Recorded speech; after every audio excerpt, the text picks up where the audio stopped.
কেঁচি মানে হিমন্ত আৰু তুলিৰামৰ মাজৰ যিডাল ৰছী আছে সেইডাল কাটিবলৈ। বুজা নাই? বুজি পাইছা নাই? তুলিৰাম আৰু হিমন্তৰ মাজত যিডাল ৰছীয়ে হিমন্তই তুলিৰামক এনেকৈ বান্ধি থৈছে, এই ৰছীডাল আমি কাটি দিম। ভাল হ'বনে বেয়া হ'ব? হা হ'ব?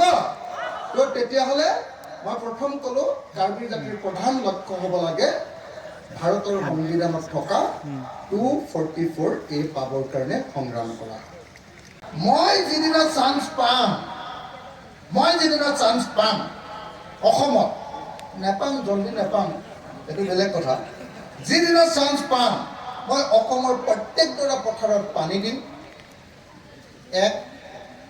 প্ৰত্যেকখন গাঁৱত 5খনকৈ ট্ৰেক্টৰ দিম, হাল বাবলৈ ফ্ৰী।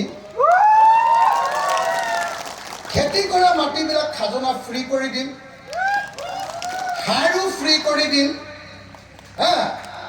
চবকে খেতি কৰিবৰ কাৰণে ফ্ৰী কৰি দিম, যে খেতি কৰ, ভাল সঁচৰ বস্তু দিম, ভাল বীজ দিম।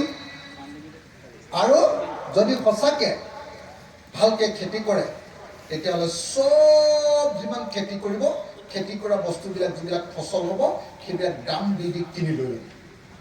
কিন্তু 2026 চনত তুলিৰাম হটাও, হিমন্ত হটাও, কাৰ্বি আংলং বচাও। হ'বনে নহ'ব? তুলিৰাম খেদাও, হিমন্ত খেদাও, কাৰ্বি আংলং বচাও। হ'বনে নহ'ব? জয় কাৰ্বি আংলং, জয় কাৰ্বি আংলং, জয় APSSLC, JI কাথাৰ কি জয়। ধন্যবাদ। জয় অসম।